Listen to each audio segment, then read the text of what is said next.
Hello po mga kapatid, isang pinagpalang umaga po sa inyong lahat. Andito na naman po ako, mag-share na naman ng salita ng ating Diyos. Pero unahin natin ang manalangin para gabayan tayo ng ating Diyos. Magsiyo po tayo. Yes, O God, aming Ama na nasa langit, muli kaming nagpapasalamat ngayong umagang ito. Dahil po Lord, binigyan mo na naman kami ng isang pagkakataon para makinig, mag-aral ng iyong mga salita. Lord, I pray na samahan mo po kami, tulungan, turuan, open our minds and understanding para sa aming mapapakinggan, mababasa at mapapag-aralan ngayong umagang ito. Sa iyong mga salitang makapangyarihan, Lord, samahan mo rin po ako, turuan mo po ako, gabayan mo po ako para ang lahat ng aking sasabihin ay puro salita mo lamang, O Diyos. Lord, inaangkin na po namin ang katagumpayan ng aming gawain ito dahil narito ka sa aming kalagitnaan. Lord, pinupuri ka namin, pinasasalamatan, sinasamba ka namin. Sa iyo lamang ang pinakamataas na papuri at pagsamba sa tanging pangalan na aming Panginoong Jesus. Lahat tayo ay magsabi ng Amen and Amen. At ito po ang aking channel.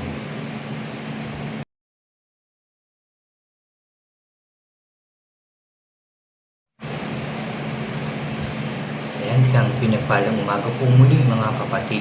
Nandito nga po ako para mag-share sa inyo ng salita ng ating Diyos. Pero bago po tayo mag-start, unahin ko lang yung mga bago po dyan sa aking channel. Huwag niyo pong kalimutan na mag-subscribe. Paki-like and share niyo po ang aking mga videos. At paki-click na rin ang notification bell para lagi po kayong updated sa mga bago at iba ko pang i-upload. Salamat mga kapatid, salamat. Mga kapatid, ang aking share sa inyo ngayong umagang ito ay dito sa Psalm o Salmo chapter ito po ay 16 mga kapatid. Ang panalangin ng pagtitiwala sa Diyos. At dito po ako dinala ng aking devotion dito sa verse 5 hanggang ano po ito 9 ang aking isi-share sa inyo. Pero itong buong devotion namin na to, itong chapter 16 ay 1 to 11 po. So basahin ko po muna sa inyo ito at pakinggan po nawa natin ito ng mabuti. Sabi po dito sa verse 5, Panginoon, kayo ang lahat sa aking buhay. Lahat ng pangangailangan ko'y inyong ibinibigay. Pinabukasan ko'y nasa inyong mga kamay. Verse 6, ang mga biyayang kaloob mo sa akin ay parang malawak na taniman, kahangahangang tunay. Tunay na napakaganda ng kaloob na ibinibigay o ibinigay nyo sa akin. Verse 7, pupurihin ko kayo, Panginoon, na nasa akin ay nagpapayo at kahit sa gabi pinaalalahanan ako ng aking budhi. Verse 8, Panginoon, palagi ko kayong iniisip at dahil kayo ang lagi kong kasama, hindi ako matitinag.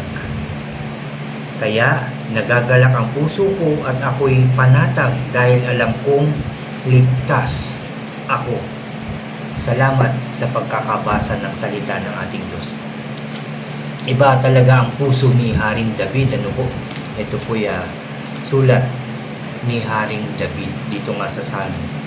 No, yung verse 5 hanggang 9, no?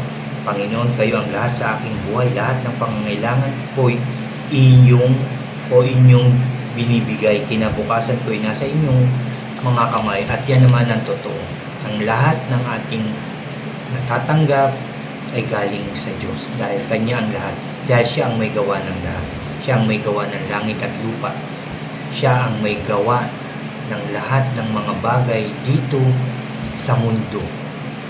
Kaya kung ano man yung meron ka o ano man yung natanggap mo, galing yan sa Diyos. Yung lakas natin galing sa Diyos.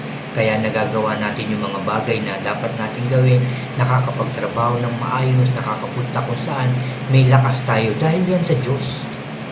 Diba, meron tayong pagkain, nakakabili tayo dahil yan sa pagpapala ng Diyos. Kung ano man yung meron tayo. Yes, katawan natin to. Pero kanino ba galing ang katawan? Sa Diyos. Kanino ba galing yung ating lakas? Sa Diyos. Nakakahinga pa rin tayo, may nalalangha pa rin tayong hangin. Kanino galing? Sa Diyos pa rin. Yun nga lang, medyo mainit, pero okay yan. Kaya pa rin natin yan kasi hindi tayo pababayaan ng ating Diyos. At dito sabi pa ni Haring David, ang mga biyayang kaloob niyo sa akin ay parang malawak na taniman, kahanga-hangang tunay. Tunay na napakaganda ng kaloob na ibinibigay niyo sa akin. Diba? Hindi naman tayo pakakaloob, bibigyan ng Diyos ng makakasama sa atin. Kung minsan, tayo pa yung gumagawa ng makakasama sa atin.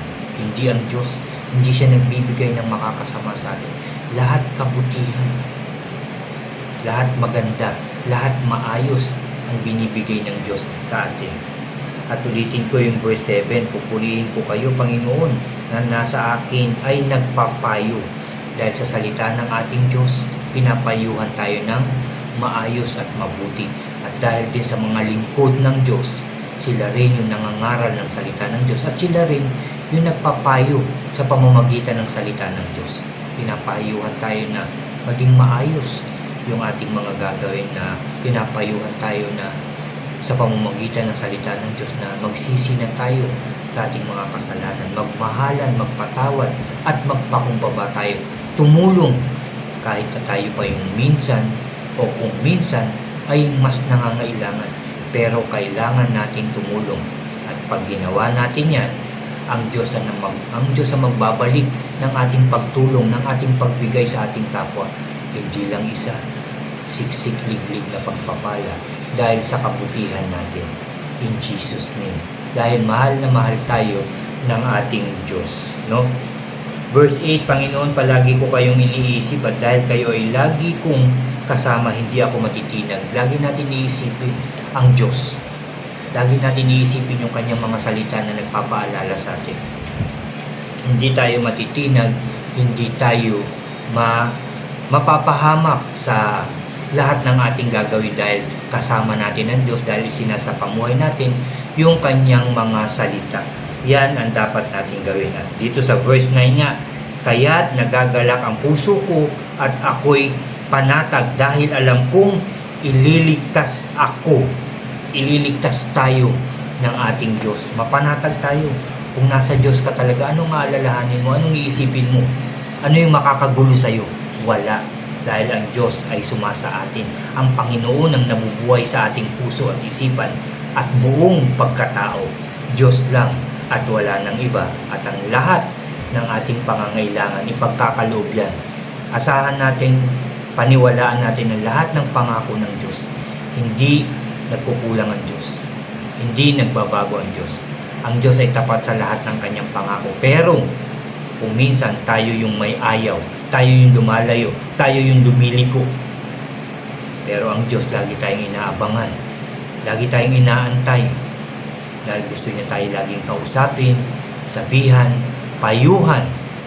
At syempre, bigyan ng napakaraming pagpapala. Yun nga lang, sabi ko nga kanina, madalas tayong tumatalikod sa ating Diyos. Huwag na natin itong gawin. Sumunod, makinig tayo sa ating Diyos. Makinig ng kanyang salita. Magbasa nito. Isabuhay ito. Sigurado ko ang pagpapala ay darating sa iyo.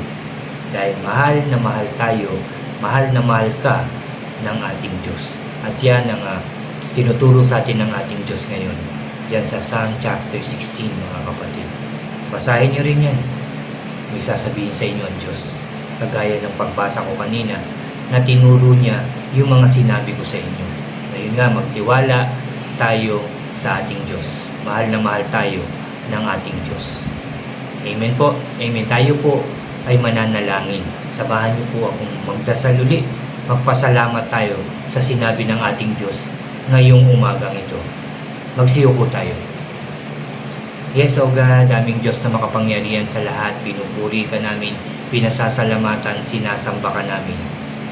Lord, maraming salamat ngayong umagang ito dahil sa iyong mga salita na aming nadinig, napag-aralan ngayong umagang ito. Dito, Lord, na tinuturuan mo kami na laging magpasalamat na kagaya ni David.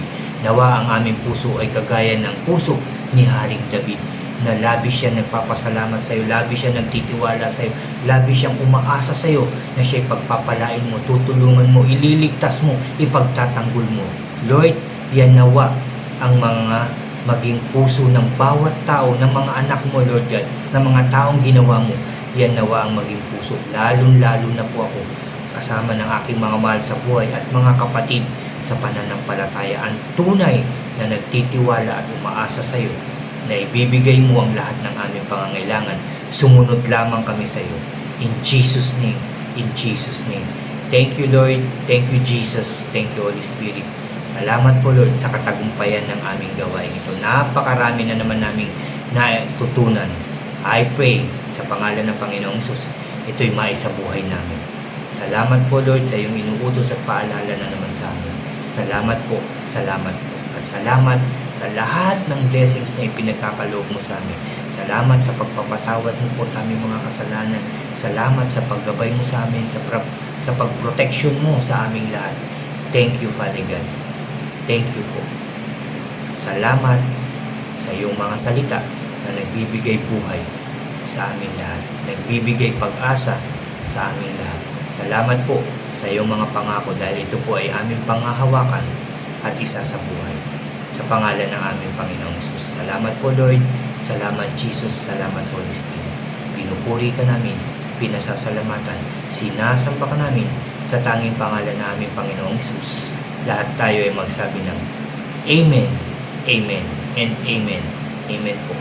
Salamat sa salita ng ating Diyos na ating napag-aralan. Salamat din sa inyo, mga kapatid. Nadinig ng Diyos ang inyong panalangin. Nadinig ng Diyos ang ating panalangin. Salamat po hanggang sa susunod kong sharing ng salita ng ating Diyos. God bless po sa inyong lahat at God bless po sa ating lahat.